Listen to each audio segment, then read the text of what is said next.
শহীদ শরীফ উসমান হাদি, তুই চেয়েছিলি একটা আসন, অল্প কিছু জায়গা। আল্লাহ তাআলা বলছে, না উসমান, তোর ঈমান আর তোর সেজদা, তুই আমার বান্দা, ফজরের নামাজ পড়তি, 5 ওয়াক্ত নামাজ পড়তি, তুই দেশপ্রেমের কথা বলতি, ওসমান আমি তোকে মুলকে কাবীর, জান্নাতের বিশাল সাম্রাজ্য দিয়ে দিলাম। তোর রক্তে শাহাদাতের খুন দিয়ে দিলাম। যা, এক আসনে আর কি কয়জন মানুষের চিনি, আমি জান্নাত দিয়ে দিব। ওরা দেখবে হাসরের মাঠে সে বাদশাহ, আল্লাহ তাকে মাফ করে দেয়। তুমি ফিরতে হবে আব্বা। তুমি জানো না আসমানের নিচে জমিনের উপরে এই কায়নাতের আল্লাহর সৃষ্টির মধ্যে যাকে আল্লাহ ঈমান দিছেন, খোদার কসম, যে শুনছে আমি মুসলমান, যে পড়তে পারে লা ইলাহা ইল্লাল্লাহ, এই কায়নাতের এর চাইতে বড় নিয়ামত আল্লাহর কসম আল্লাহর কাউকে দেয় না। তুমি জানো না আব্বা কত বড় ধন তুমি ফিরাই দিলে।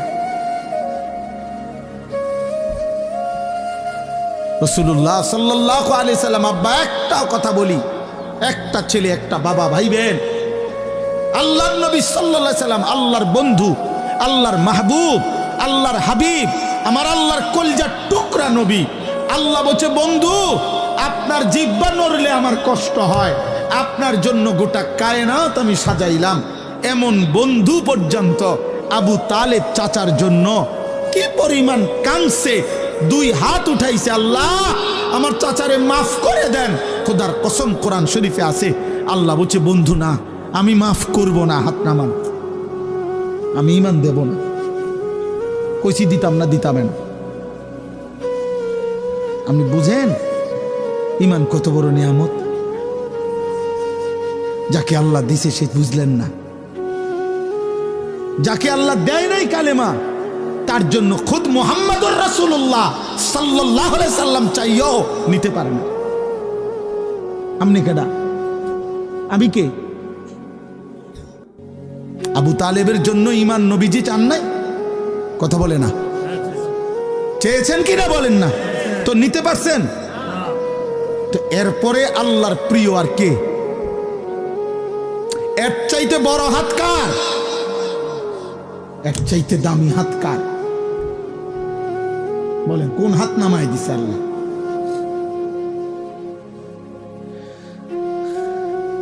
এই জন্য বাপ, তোমরা বুঝতেছ না, তোমরা ভাবতেছ না ঈমান কত বড় সম্পদ, চিনলা না।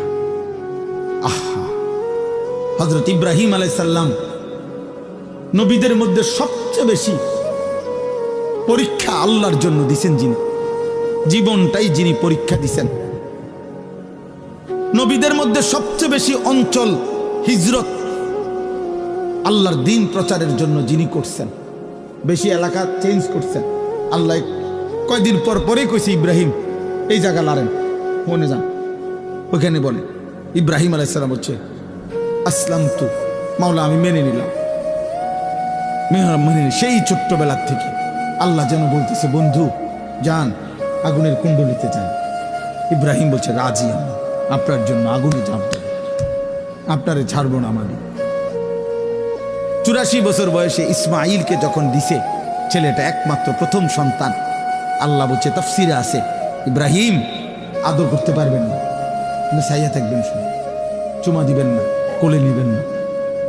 ইব্রাহিম আলাইহিস সালাম বলছে, আয় মাওলা আমি রাজি, আদর করব না, আপনারে ভালোবাসি। কয়দিন পরে আল্লাহ বললেন, বন্ধু এখন আর দেখবেনও না, এই বাচ্চা আপনার ইসমাইল আর তার মারে চোখের আড়াল করে দেন, দূরে দূরে দিয়ে আন, যান মরুভূমিতে দিয়ে আসেন। ইব্রাহিম বলছে, মাওলা আপনি কি ভাবছেন আমি হেরে যাব? আমি হারতে আসি নাই মাওলা, আমি আপনাকেই ভালোবাসি, দিয়ে আসলাম, দেখবো না। কয়দিন পরে আল্লাহ বললেন, ইব্রাহিম এবার আর ছেলেটা দূরেও না, জবাই করে দেন, আমারে দিয়ে দেন, আমি দিছি, আমারে দিয়ে দেন, ফেরত দেন। ইব্রাহিম আলাইহিস সালাম বলছে, মাওলা আজও আমি হারবো না, আমি আপনাকে ভালোবাসি এটা প্রমাণ করব। এই জন্য সত্যি সত্যি সন্তানের গর্দানে ছুরি রাখছে কিনা, দুষ্টামি করে, রসিকতা করে। তাহলে যেই নবী ইব্রাহিম আলাইহিস সালাম আল্লাহর জন্য এভাবে পরীক্ষা দিছে, আল্লাহ যাকে নিজে বলছে আমি আপনাকে ওয়াত্তাখাযাল্লাহু ইব্রাহিমা খলিলা, ইব্রাহিম আমি আল্লাহ আপনাকে খলিল বন্ধু বানাইলাম, বন্ধু বানাইলাম। আরে ভাইয়া, আরে বাবা, সেই ইব্রাহিমের মতো বন্ধুও আল্লাহর কাছে বহুবার হাত উঠাইছিলেন, বহুবার। কোরআন শরীফ আছে, আল্লাহ আমার আব্বাটারে হেদায়েত দেন, আমার আব্বারে কালেমা দেন। আজও আল্লাহ বলছে না, দেব না, দেয় নাই। ইব্রাহিমের হাত ফিরাই দিছে। ইব্রাহিম আলাইহিস সালামের আব্বা কালেমা পড়ছে, আজও কোরআন শরীফে আছে কত আহাজারি ইব্রাহিম আলাইহিস সালাম করছে এই ওনার আব্বার জন্য। কতভাবে যে ডাকছে বিশ্বাস করেন, কত চোখের পানি ফেলছে ইব্রাহিম আলাইহিস সালাম। এই জন্য আব্বা তুমি বুঝো নাই, তোমারে মালিক আমারে দয়া করে মুসলমানদের ঘরে জন্ম দিছে, তুমি বোঝো নাই, বিষয়টা আন্দাজ করতে পারো না, তোমরা ভাবতেও পারো নাই বাবা কি নিয়ামত মালিক দিছিল নিজের থেকে, তুমি ফিরাই দিলে। নামাজবিহীন মানুষ মোমেন থাকে না, কসম খোদার। এইখানে অনেক আলেম আছে, তুমি জিজ্ঞেস করো। আল্লাহর নবী সাল্লাল্লাহু আলাইহি ওয়াসাল্লাম বলেছে মান তারাকা সালাতাম মুতাআম্মিদান ফাকাদ কাফারা, যে ইচ্ছে করে নামাজ ছেড়ে দিল সে কাফের হলো। ফাকাদ কাফারা, আল্লাহর নবী বলেছে ফারকু মা বাইনানা ওয়া বাইনাল কুফরি আস-সালাহ, ঈমানদার আর কাফেরের পার্থক্য নামাজ। আগাগাড়া না, আগাগাড়া সুন্নত, আগাগাড়া কোনো মুসলমানই না, এটা একটা আমল শরীয়তে, ইসলামের একটি আমল। খতনা করা, খতনা বাচ্চা ছেলের কি করা, খতনা করা, এটা তো একটা পৃথক আমল।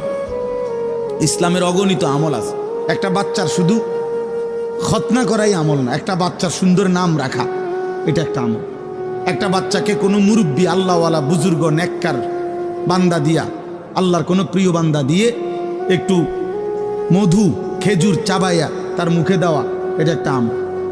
একটা বাচ্চাকে 7 দিনের দিন আকিকা করানো, ছেলে হলে 2টা বকরি, মেয়ে হলে 1টা বকরি দিয়ে জবাই করে মেহমানদারি করানো, এটা একটা আমল। একটা বাচ্চাকে 7 দিনের দিন তার মাথার চুল কাইটা ওই চুলটুকু ওজন করে ওই পরিমাণ রূপা আল্লাহর রাস্তায় সাদাকা করা, এটা একটা আমল, এটা একটা আমল। একটা বাচ্চাকে 7 বছরের পূর্বে নামাজ চিনানো, আল্লাহ চিনানো, এটা একটা আমল, নবীজি বলেছেন। একটা বাচ্চাকে 10 বছরের ভিতরে পূর্ণ নামাজি করা, এটা একটা আমল।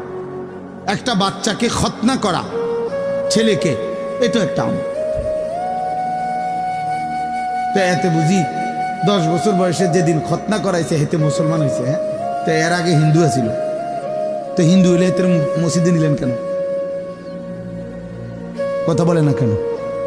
এর আগে তো তাহলে অন্য কি মুসলমান হয়েছে, আগে কি আছিল?